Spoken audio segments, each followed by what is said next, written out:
de competitividad. David, ¿cómo está? Buenas tardes. ¿Cómo estás, Valeria? Un gusto conversar contigo, como siempre.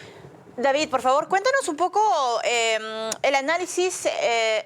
Antes del análisis, creo que sí es necesario hacer una pequeña introducción de por qué es importante que el gobierno establezca el presupuesto, por qué se lo envía al Congreso de la República, qué caracteriza a este presupuesto para el 2026 y la responsabilidad política del Congreso, porque esto todavía tiene algunas semanas para debatirse en la Comisión del Parlamento.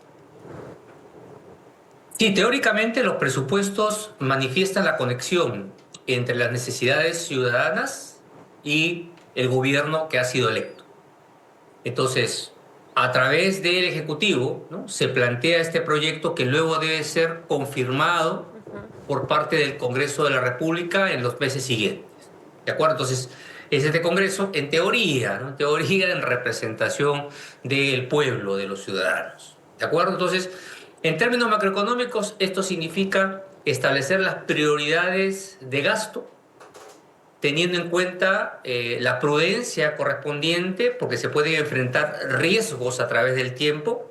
¿Qué riesgos? Por ejemplo, un desastre natural no previsto, los términos de intercambio, es decir, las materias primas, el cobre, el oro cayendo, ¿no? Entonces hay que ser previsor, ¿no? Es decir, si un hogar, por ejemplo, hace un presupuesto, difícilmente se hace el presupuesto en un escenario optimista, ¿no? Siempre uno se guarda un poquito porque puede pasar algo en casa. De la misma manera, el gobierno tiene que tomar esas precauciones, ser conservador siempre, y sobre todo más conservador cuando los vientos de cola son favorables, como en este caso, materias primas altas, como el caso peruano. Y en todo este proceso hasta que se apruebe el presupuesto con mira hasta el 2026, David, ¿qué rol cumple el Congreso de la República? Y esto sí quisiera como explicarlo bastante bien porque creo que ahí debería haber muchísima atención por parte de nosotros, los ciudadanos, para ver qué es lo que se aprueba o no dentro del Parlamento. Claro, en términos, nuevamente, conceptuales, ¿no?, y de las buenas prácticas, el Congreso debería velar porque el presupuesto esté efectivamente destinado a las mayores necesidades que tiene el país. Por ejemplo, ¿no?, una guía claramente es las preferencias o las encuestas que se manifiestan, ¿no?, respecto a las necesidades que tienen los peruanos, ¿no? Siempre, cuando le pregunta todos los meses a los peruanos, aparece seguridad, crimen, ¿no? Tema de corrupción también le preocupa mucho y eso aparece siempre. Y los temas, por supuesto, del poder adquisitivo, ¿no? Trabajo, precios y temas de educación y salud. Son los temas, 5 o 6 temas que más les interesan. Entonces, el gobierno, el Congreso debería velar porque lo que ha presentado el Ejecutivo esté en esa línea, ¿no? Ya. En segundo lugar, debería velar porque la manera de alcanzarse esos objetivos o necesidades se realice de manera sostenible. Es decir, la persona, la población puede requerir, digamos, recursos importantes, ¿no?, para el incremento salarial, pero, por ejemplo, una mala práctica sería, ¿sabes qué? Hay que elevar el presupuesto para el funcionariado público, ¿no? O hay que elevar, digamos, las personas quieren más defensa.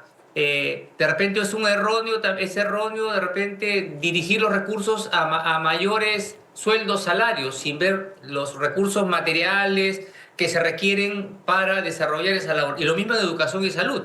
Se requieren mejores colegios, por ejemplo, y no tanto incrementos salariales, que por cierto, en el caso del sector de educación, eso para que lo tenga bien claro el oyente, en los últimos 5 años el sueldo del sector de educación en promedio se ha incrementado en 100%.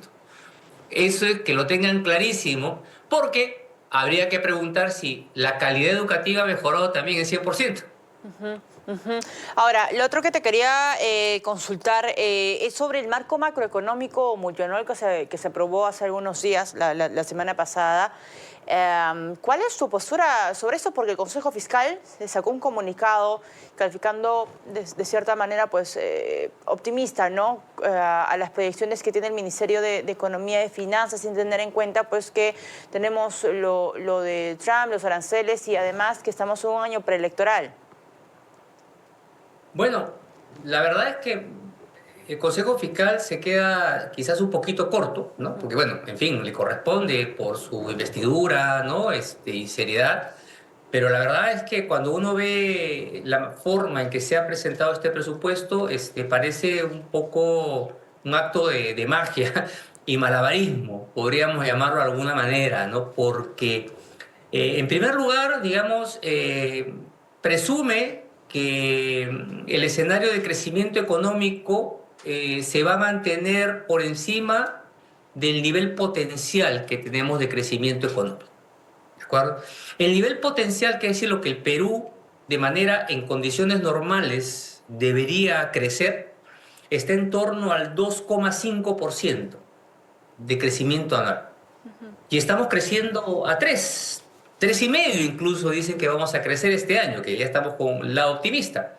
Y 3 los siguientes. Entonces, cuando lo que vemos en realidad es que está alejado de ese potencial y más bien ese potencial viene cayendo en el tiempo. Entonces, es bastante atrevido, ¿no? Y riesgoso, ¿no? Plantear un presupuesto con esas características que sobreestima, sobrevalúa el valor del presupuesto y las proyecciones económicas para los siguientes años. Y lo más mágico y chistoso, también no sé cómo podríamos llamarlo, es que este gobierno no va a estar el próximo año. O sea, le está dejando todos los compromisos de ajuste fiscal, porque lo que está planteando además es un ajuste fiscal vía gastos, ¿no? Conteniendo los gastos, ¿no? Al siguiente gobierno, cuando éste ha hecho explotarlo el gasto corriente, lo ha dejado de una inercia prácticamente imparable y graciosamente le deja al que viene: deténlo tú, que yo no pude. Claro. De verdad que es una cosa realmente llamativa, y eso es lo que llama poderosamente la atención, porque los mercados no creen ese presupuesto, no lo creen. Y ya para ir cerrando, hoy se revelaron, David, la información sobre la inflación, ¿no? Al corte de agosto. Estamos ya hace varios meses dentro de este rango meta que establece el Banco Central de Reserva. Agosto llama mucho la atención porque la inflación anual en Lima Metropolitana, que es una de las variables importantes, que creo que concentra un poco la fotografía por la cantidad de población que hay en la capital, cayó a 1,11%. Esto es una buena noticia, David. Si quisiera como traducirlo para el peruano de a pie, para la gente que nos está siguiendo en el canal de YouTube en vivo. Estamos dentro del rango meta, vamos por buen camino, esta es una tendencia ya sostenible, estamos en capacidades de afirmar algo así.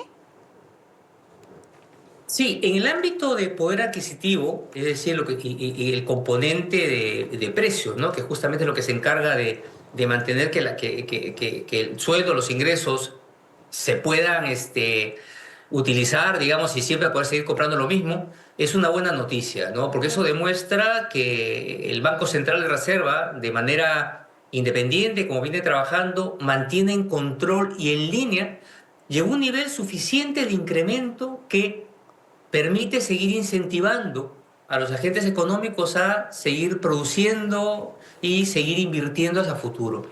Lo que quiere el sector privado, lo que quiere cualquier inversionista grande y pequeño, es la predictibilidad en el movimiento de los precios. Y ese rol realmente lo está realizando de manera extraordinaria el Banco Central, y que contrasta pues de manera clara respecto a lo que estamos viendo por el lado de la gestión ya económica, ¿no? En parte de este gobierno. En todo caso, habría que decir que gran parte del crecimiento económico que estamos observando se debe a dos factores, este 3% que estamos observando. Uno, al Banco Central de Reserva, por supuesto, porque el pilar de estabilidad monetaria es sumamente importante. Y dos, al verdadero equipo económico que está detrás de esta dinámica, que es el señor Cobre y el señor Oro. Ellos son los que están ayudando a que la economía siga creciendo, los verdaderos ministros de Economía ahora. David, yo quiero cerrar la entrevista con la siguiente pregunta. En agosto vimos una inflación, ¿no? de menos 0,20%. ¿Esto qué implica? ¿Es una deflación? O sea, sí, no, a ver, sí quisiera entrar como con esos términos que suelen usar los economistas, pero aterrizando una explicación muy, pero muy básica para la teleaudiencia de RPP. ¿Qué implica que en agosto, de acuerdo al INEI, la inflación haya sido menos 0,20%? Sí, en general cuando uno habla en economía de deflación o un proceso deflacionario, significa una reducción constante de los precios, ¿no? O que se mantenga en niveles negativos por un periodo, vamos, más allá de un mes en particular. Ya. Y en segundo lugar, depende de la composición de esa dinámica que tienen los precios. Si en este mes puntual, ¿no? Esto se debe, por ejemplo, a una abundancia de productos agropecuarios, por ejemplo, ¿no? Que implica que hoy están más baratos respecto al mes anterior, no debería preocuparnos tanto, ¿no? Adicionalmente, lo que nos debería, en todo caso, donde nos deberíamos focalizar es, más que en el dato de un mes, es en la variación que tiene en el periodo interanual. Y hoy y esa inflación interanual se mantiene dentro del rango. Entonces, en principio, no hay ningún problema. Este es un evento puntual y que simplemente yo lo caracterizaría de anecdótico. ¿Qué pasaría si la inflación interanual que mencionas, David, está por debajo del 1% para los próximos meses? Claro, si empieza a caer por debajo, justamente ahí viene el rol del Banco Central de Reserva. El Banco Central de Reserva lo que le interesa es que es la predictibilidad de la inflación, que ésta se mantenga justamente en el rango. Entonces, muy probablemente lo que tendría que hacer en esas condiciones es reducir su tasa de interés y dependiendo de la permanencia de este escenario, seguramente lo reduciría, digamos, de manera continua, ¿no? A niveles quizás mucho más bajos del 4,50 que estamos observando, ¿no? Entonces, ahí está justamente el poder de la política monetaria del Banco Central. Tiene en sus manos, ¿no? El análisis de cómo vienen las expectativas, ¿no? Cómo vienen justamente las razones del lado de la oferta y la demanda, del movimiento de los precios, para intervenir a través de su principal instrumento, que es la política monetaria. Además, hemos tenido un contexto que también ha influenciado sobre los precios, que es la apreciación de nuestra moneda, que ha significado que se puedan importar productos a menor precio, ¿no? Entonces eso no significa que la economía está débil, sino por el contrario que gracias a la fortaleza de nuestra moneda nos estamos permitiendo importar productos que son necesarios en los insumos y en los productos finales a precios más bajos, ¿no? Entonces, pero sí, seguramente el Banco Central de Reserva estará viendo cómo esto influye en las expectativas y si hay un desvío hacia futuro respecto al nivel, al rango meta que tiene. Perfecto. David, muchas gracias por acompañarnos esta tarde. David Tuesta, presidente del Consejo Privado de Competitividad, estuvo con nosotros, como siempre, explicándonos esto en un lenguaje bastante sencillo. Los temas económicos sabemos que requieren, ¿no?, de algún análisis un poquito más allá de las cifras que nos muestran justamente las autoridades y los informes oficiales. Amigos, continuamos con más información.